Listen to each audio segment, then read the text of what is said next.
കങ്കുവാ ഇന്നലെ തന്നെ ഈ ഒരു വീഡിയോ ചെയ്യണമെന്ന് ഞാൻ വിചാരിച്ചതാ. പക്ഷെ ഒരു മൂവിയുടെ റിവ്യൂ ഒപ്പീനിയൻ ആ മൂവി രാവിലെ കണ്ടിട്ടതിന് ശേഷം വീണ്ടും ആ മൂവീനെ പോസ്റ്റ്മോർട്ടം ചെയ്യേണ്ട ഒരു ആവശ്യമില്ലല്ലോ എന്ന് വിചാരിച്ചിട്ട് ഞാനത് ഡ്രോപ്പ് ചെയ്ത് കളഞ്ഞു. ഇന്നിപ്പോൾ ഈ ഒരു സാധനം ചെയ്യാൻ കാരണം എന്താ വെച്ചെങ്കിൽ മാസീവ് ട്രോളുകളാണ് കങ്കുവ എന്ന് പറഞ്ഞ മൂവിക്ക് വന്നുകൊണ്ടിരിക്കുന്നത്. അത് മൂവി റിവ്യൂ ചെയ്യുന്ന അല്ലെങ്കിൽ ഒപ്പീനിയൻ പറയുന്നവർക്ക് അവർക്ക് ഇഷ്ടപ്പെട്ടില്ല എന്ന് പറയുമ്പോഴും ഭയങ്കരമായിട്ട് ഇപ്പം ഞാനാണെന്നുണ്ടെങ്കിലും എടീ നമുക്ക് അത്രയും വിഷമവും സങ്കടവും ഉള്ളത് കൊണ്ടാണ് ഒരു ലൈക്ക് അത്രയും എക്സ്പെക്റ്റേഷൻ ഉള്ളൊരു പ്രൊഡക്റ്റിൽ നിന്ന് ഒന്നും കിട്ടാതെ വരുമ്പോഴുള്ളൊരു ഡിസപ്പോയിൻമെൻ്റ് ഉണ്ടല്ലോ, അതാണ് നാഷണലി നമ്മളിപ്പോൾ കങ്കുവയ്ക്കെതിരെ കണ്ടുകൊണ്ടിരിക്കുന്നത്. ഓക്കെ, അതായത് ഒരു നാഷണലി ദ ബിഗ്ഗസ്റ്റ് ട്രോൾ ഇപ്പോൾ കങ്കുവ മൂവിയാണ്. അതാണ് അതിൻ്റെ ഒരു റിയാലിറ്റി എന്ന് പറയുന്നത്. അപ്പോൾ കുറേ സൂര്യ ഫാൻസ്, ഓൾറെഡി സൂര്യ ഫാൻസിന് എന്നോടൊരു സീൻ എന്താണെന്ന് വെച്ച് കഴിഞ്ഞാൽ ഇതിൻ്റെ പോസ്റ്ററും ട്രെയിലറൊക്കെ ഇറങ്ങിയ സമയത്ത് ട്രെയിലർ പിന്നെ അവർ പറഞ്ഞ് ഞാൻ ട്രെയിലർ എന്ത് ചെയ്തു, എൻ്റെ ഒരു ഒപ്പീനിയൻ പറഞ്ഞു. അതിനുശേഷം ഈ തിയേറ്ററിൽ പടം ഇറങ്ങുന്നതിൻ്റെ മുമ്പ് ഒരു തിയേറ്റർ ട്രെയിലർ വന്നിട്ടുണ്ടായിരുന്നു, അത് ഞാൻ ഒന്നും ചെയ്തില്ല.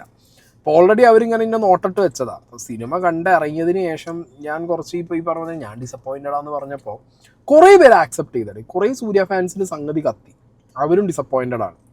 പക്ഷെ കുറേ പേര് വീണ്ടും ചൊറി വർത്താനമായിട്ട് വന്നു. ഒന്നാമതെന്ന് പറഞ്ഞാൽ ഒരു പടത്തിൻ്റെ ഫെയിലിയർ എന്ന് പറയുമ്പോൾ ആ പടത്തിൻ്റെ കഥ ആളുകളിലേക്ക് എത്താത്തതായിരിക്കും ആ ഒരു ഡിസപ്പോയിൻമെൻറ്റിൻ്റെ ഏറ്റവും വലിയ ഫാക്ടർ എന്ന് പറയുന്നത്. അതായത് കഥ ആളുകളിലേക്ക് എത്തണം. ഒരു പ്രൊഡക്റ്റ് അത് സിനിമയാണെന്നുണ്ടെങ്കിൽ ആ പ്രൊഡക്റ്റിൻ്റെ കോർ എന്ന് പറയുന്നത് അതിൻ്റെ സ്ക്രിപ്റ്റാണ്. ഈ സ്ക്രിപ്റ്റ് ആളുകളിലേക്ക് കണക്ട് ചെയ്യുക എന്നുള്ള പരിപാടിയാണ് ഇതിൻ്റെ ഡയറക്ടറും ഇതിലുള്ള ആക്ടേഴ്സും ബാക്കി ടെക്നീഷ്യൻസും ചെയ്തത്. ആദ്യം ആ കണക്ട് ചെയ്യണമെങ്കിൽ ആ കഥയ്ക്ക് തന്നെ എന്ത് ചെയ്യണം, ഏറ്റവും പ്യൂരിഫൈഡ് ഫോം വേണ്ടേ. ഒരു വൺ ലൈൻ എഴുതുന്നു, സിനോപ്സ് ആക്കുന്നു, പിന്നെ അത് ഡെവലപ്പ് ചെയ്തെടുക്കുന്നു, ഡയലോഗ്സ് വെക്കുന്നു, സ്ക്രീൻ പ്ലേ വെക്കുന്നു. ഒരു കഥ ആളുകളിലേക്ക് എത്തിക്കുക എന്ന് പറഞ്ഞു കഴിഞ്ഞാൽ അതൊരു മാസ്റ്റർ ക്ലാസ് പരിപാടിയാണ്. അത് കഥാകൃത്തും ഡയറക്ടറും ഒക്കെ ഒപ്പം ഇരുന്ന് ചെയ്യേണ്ട പണിയാണ്. അപ്പോൾ ഞാൻ പറഞ്ഞല്ലോ, നേരത്തെ പറഞ്ഞ പോലെ കഥ കണക്റ്റ് ആയില്ല. പക്ഷെ സൂര്യയുടെ ഒരു ബൈറ്റ് ഞാനിവിടെ വയ്ക്കാം.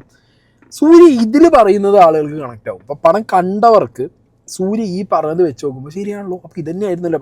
സൂര്യ പറയുമ്പോൾ കണക്റ്റ് ആവുന്നുണ്ട്. പക്ഷെ അത് സ്ക്രീൻ പ്ലേയിലൂടെ നമുക്ക് കാണിച്ചു തരാൻ വേണ്ടിയിട്ട് ഡയറക്ടർ ഫെയിലായി, കഥയും ഫെയിലായി. കാരണം കഥ ഒട്ടും എന്തായില്ല. ഇപ്പം ഈ സൂര്യ പറഞ്ഞതുപോലും ഈ സിനിമയുടെ കഥയ്ക്കകത്തുണ്ടോ എന്നുള്ളത് വരെ നമുക്ക് ഡൗട്ട് അടിക്കും പടം കണ്ടവർക്ക്. The so-called civilization ஆரம்பிக்கிறதுக்கு முன்னாடி how they would have behaved அப்படிங்கிற மாதிரி ஒரு கற்பனையில் பண்ண படம்.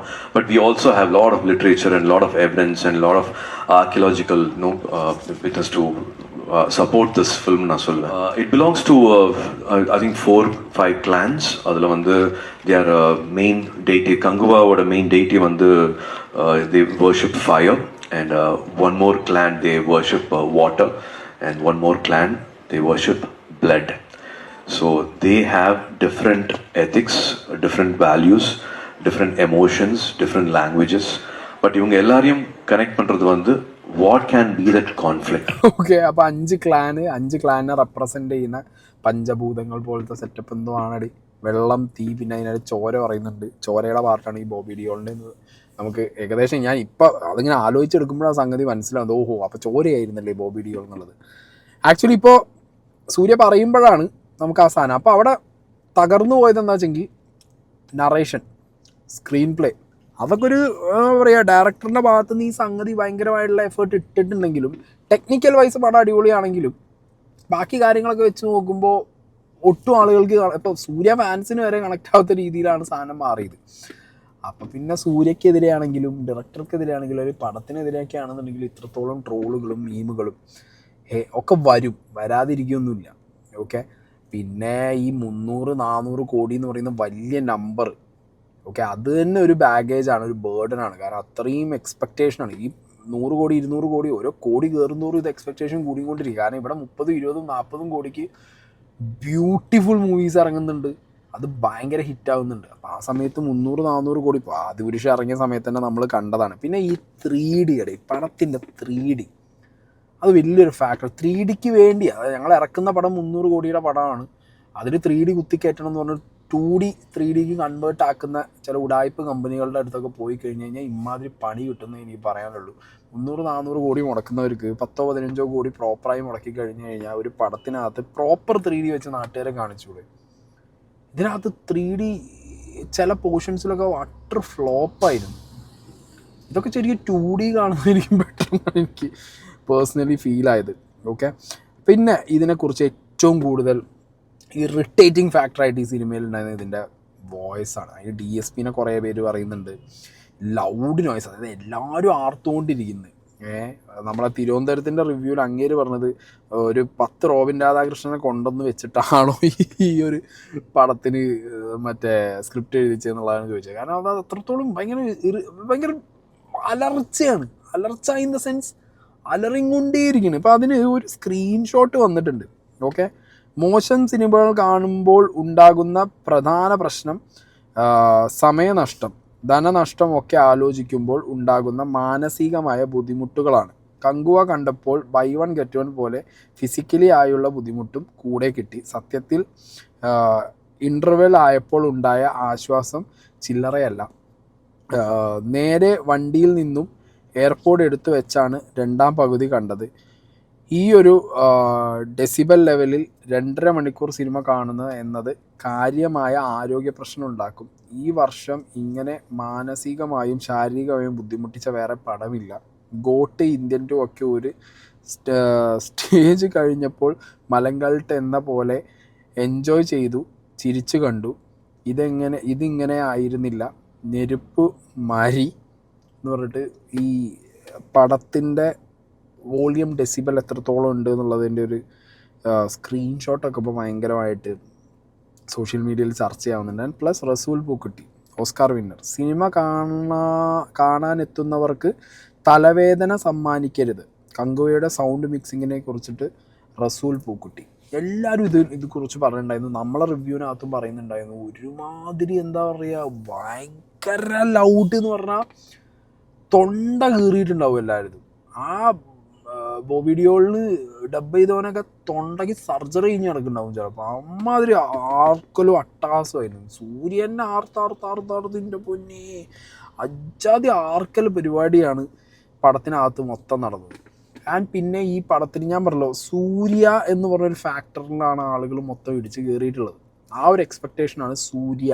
ബിക്കോസ് ആഫ്റ്റർ ഇത്രയും ഒരു 2-2.5 കൊല്ലത്തെ വർക്ക്, ഇത്രയും വർഷത്തിന് ശേഷം സൂര്യയുടെ ഒരു പടം തിയേറ്ററിൽ വരുന്നു. അതും ഇത്രയും വലിയ ലെവലിൽ ഇത്രയും കോടി മുടക്കിയ ഒരു പടം, അതിൻ്റെ ഒരു ക്വാളിറ്റി മെയിൻറ്റെയിൻ ചെയ്യുക എന്നുള്ളൊരു മെയിൻ പരിപാടിയില്ലേ. ഞാൻ പറയാം, ടെക്നിക്കൽ സൈഡിൽ ഓക്കെ കുറച്ച് ബെറ്ററാണ് പടം, ഓക്കെ ടെക്നിക്കൽ സൈഡിൽ. പക്ഷെ കോസ്റ്റ്യൂമിക്കും കാര്യത്തിലൊക്കെ വരുമ്പോൾ സൂര്യയുടെ കോസ്റ്റ്യൂം ഫൈൻ. അല്ലാതെ ഒപ്പമുണ്ടായിരുന്ന ബാക്കി കാസ്റ്റിൻ്റെയൊക്കെ കോസ്റ്റ്യൂം എന്ന് പറയുന്നത് സത്യം പറയാം അതിലും ബെറ്റർ എന്താ അറിയോ, അശ്വന്ത് ഗോക്കിൻ്റെ കോസ്റ്റ്യൂമായിരുന്നു. നിലത്തിരുന്ന ചവിട്ടി മുറിച്ചിട്ട് മൂപ്പര്, അത് 30 രൂപയ്ക്ക് പരിപാടി കഴിഞ്ഞു. നിലത്തിരുന്ന ചവിട്ടി മൊത്തം മൂപ്പര് വട്ടത്തിൽ മുറിച്ചിട്ട് കഴുത്തിലിട്ട് മാലയിട്ട് സാധനം സെറ്റപ്പാക്കി. 300 കോടിയുടെ ആവശ്യമൊന്നും ഉണ്ടായിരുന്നില്ല. ഇത് സൂര്യൻ്റെ കോസ്റ്റ്യൂം ഓക്കെ ഫൈൻ. പക്ഷെ ബാക്കിയുള്ളവരുടെ കോസ്റ്റ്യൂം, അവരുടെ മേക്കപ്പ്, മറ്റേ ക്രയോൺസ് മറ്റേ വെള്ളത്തിൽ കലക്കിയിട്ട് ഇങ്ങനെ തേക്കുന്ന പരിപാടി ഉണ്ടല്ലോ, അമ്മാതിരി പരിപാടിയൊക്കെ തോന്നി.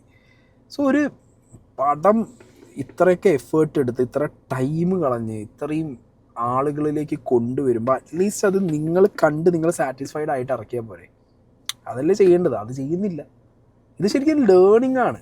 ആദിപുരുഷാണെങ്കിലും ഇന്ത്യൻ 2 ആണെങ്കിലും ഈ പറഞ്ഞ കങ്കുവയാണെന്നുണ്ടെങ്കിലും ഈവൻ വേട്ടയനാണെങ്കിൽ പോലും ഒരു ലേണിംഗ് ആണ്. ഒരു വലിയ സ്റ്റാർ കൊണ്ട് മാത്രം, അല്ലെങ്കിൽ ഒരു വലിയ സ്റ്റാറിൻ്റെ പ്രസൻസ് കൊണ്ട് മാത്രം ഒരിക്കലും ഇനി 300 മുടക്കി 600 1000 എടുക്കാൻ പറ്റില്ല.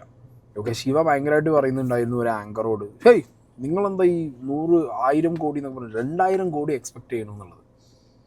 എങ്ങനെ കിട്ടും? പാടാണ്. പിന്നെ സിനിമയുടെ പ്രൊമോഷൻ്റെ മുന്നോടി ഉണ്ടായിരുന്ന കുറച്ച്, അത് പിന്നെ എല്ലാ സിനിമാക്കാരും പറയുന്ന കുറച്ച് തള്ളുകൾ.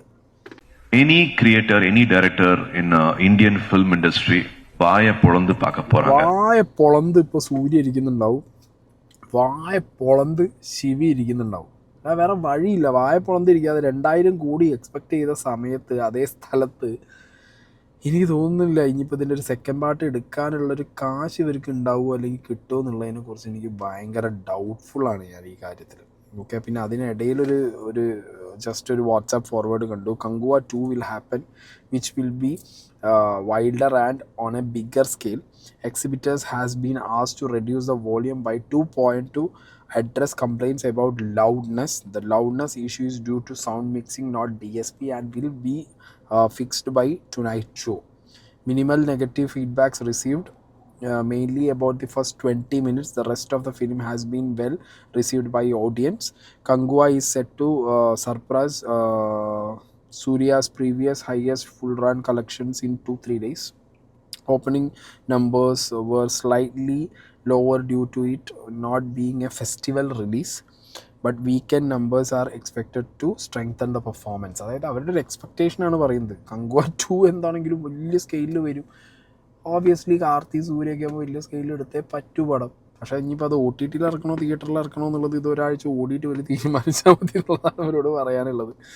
ഓക്കെ, ഇനി ഞാൻ പറഞ്ഞല്ലോ ഇത് തള്ളാം, പ്രൊമോഷൻ്റെ സമയത്ത് എന്താ പറയുക, അങ്ങോട്ട് തള്ളാതിരിക്കേണ്ട. കാരണം പടം ഇറങ്ങുമ്പോൾ തിയേറ്ററിൽ ആളെ കയറ്റാൻ വേണ്ടി കുറച്ച് തള്ളൊക്കെ നല്ലതാണ്.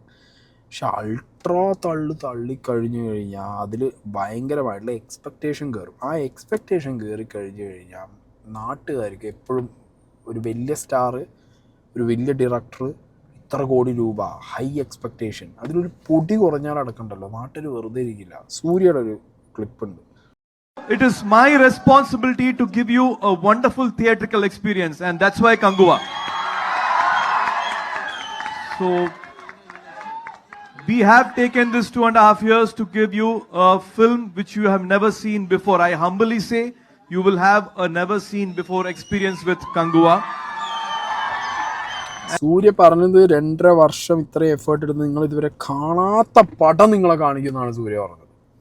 പക്ഷെ ഞങ്ങൾ ആ പടത്തിനകത്ത് ഏഴാമറിവും മറ്റേ കുറേ ഇംഗ്ലീഷ് സിനിമയും അങ്ങനെ കുറേ കാര്യങ്ങൾ അതിനിപ്പോൾ സൂര്യയും ഈ പറഞ്ഞ നമ്മുടെ ശിവിയും കണ്ട് കാണാത്ത കുറേ സാധനങ്ങൾ, അതായത് നിങ്ങൾ കണ്ടിട്ട് ചുരണ്ടിക്കൊണ്ടുവന്ന സാധനങ്ങളാണോ എന്നറിയില്ല.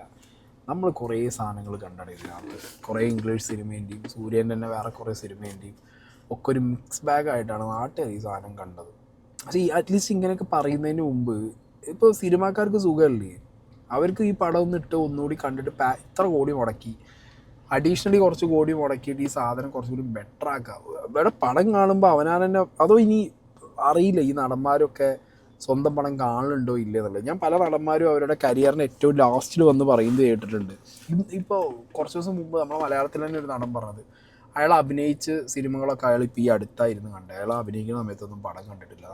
അത് ഇങ്ങനെ പോസിബിൾ ആവും. നമ്മൾ അഭിനയിച്ച വർക്ക് നമ്മൾ കണ്ടു കഴിഞ്ഞാൽ നമുക്ക് അടുത്ത വർക്കിൽ എങ്ങനെ ഇമ്പ്രൂവ് ചെയ്യാൻ പറ്റും എന്നുള്ളത് നമുക്ക് മനസ്സിലാവും. അത് ചുമ്മാ ഇപ്പം അഭിനയിച്ചുകൊണ്ടിരിക്കുക, അഭിനയിച്ച് അങ്ങനെ പോകും എന്നുള്ളതാണെന്നുണ്ടെങ്കിൽ ഐ ഡോണ്ട് നോ. എന്താണെങ്കിലും ഞാൻ പറഞ്ഞല്ലോ, ഹൈ എക്സ്പെക്റ്റേഷനിലൊരു മാസ് സിനിമ വരുമ്പോൾ അത് ജനങ്ങൾക്ക് എവിടെയെങ്കിലും ഒരു ലോ ആയി കഴിഞ്ഞു കഴിഞ്ഞാൽ ഇങ്ങനത്തെ റെസ്പോൺസുകൾ വരും. പച്ച സിനിമയ്ക്ക് അതൊന്നുമില്ലാത്തൊരവസ്ഥ വരുമ്പോൾ പിന്നെ ട്രോളായിരിക്കും.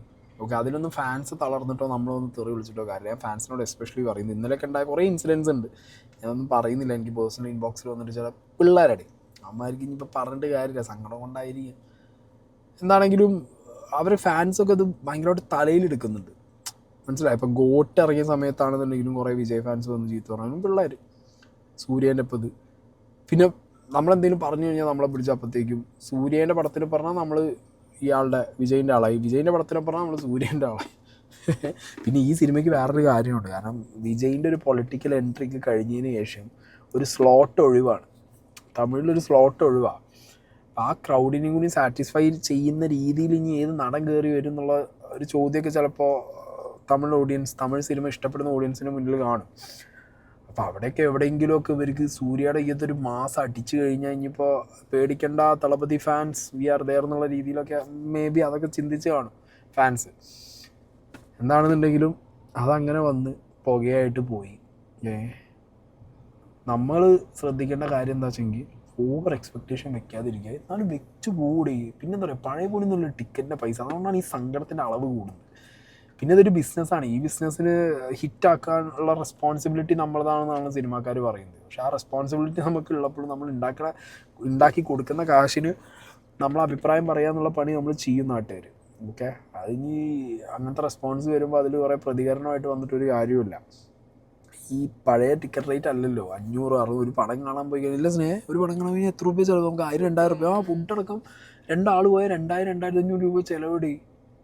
അപ്പം അങ്ങനത്തെ ഒക്കെ സാഹചര്യം നമ്മളെ എൻ്റർടൈൻമെൻറ്റിനാണ് പോണേ. അവിടെ ചെന്നിട്ട് ദുരന്തമായി കഴിഞ്ഞാൽ പിന്നെ സ്നേഹത സൂര്യ ഫാൻ ഡിസപ്പോയിന്റ് കണ്ടിട്ടില്ല. അപ്പോൾ കാണാതിരിക്കാനുള്ളത് ഈ കാണണ്ട. വേണമെങ്കിൽ തന്നെ തിയേറ്ററിൽ ഉണ്ടോ? അല്ല എന്താ പറയുക, ഇനി എൻ്റെ ഒരു കോൺട്രിബ്യൂഷൻ കൊണ്ട് രക്ഷപ്പെട്ടോട്ടെ. നമുക്ക് കാണാം. സ്നേഹനെയും കാണിക്കും, സ്നേഹനെയും പടം കാണിച്ചിരിക്കും. സ്നേഹം കാണണം. ഞാൻ 200 റുപ്യ വെച്ചിട്ട് 3 ആൾക്ക് കൊടുത്തിരുന്നു. ഒരു പ്രാഗി ഉണ്ടാവും ചിലപ്പോൾ തന്നെ സ്റ്റോറി ഇട്ടതിന്. അപ്പോൾ ഓക്കെ ഗൈസ്, കങ്കുവ ഇപ്പോൾ ഈ പറഞ്ഞ പോലെ താല്പര്യമുള്ളവരൊക്കെ കയറി കണ്ടോ. കാരണം എത്ര ഇനി പോസിറ്റീവ് ഓർ നെഗറ്റീവ് ടോക്ക് സിനിമേനെ കുറിച്ച് വന്നാലും സിനിമയ്ക്ക് നല്ലതാണ്. കൂടുതൽ വ്യൂവേഴ്സ് കയറി കാണുമായിരിക്കും. എന്നാണെങ്കിൽ നിങ്ങൾ തിയേറ്ററിൽ കയറി കണ്ടോ.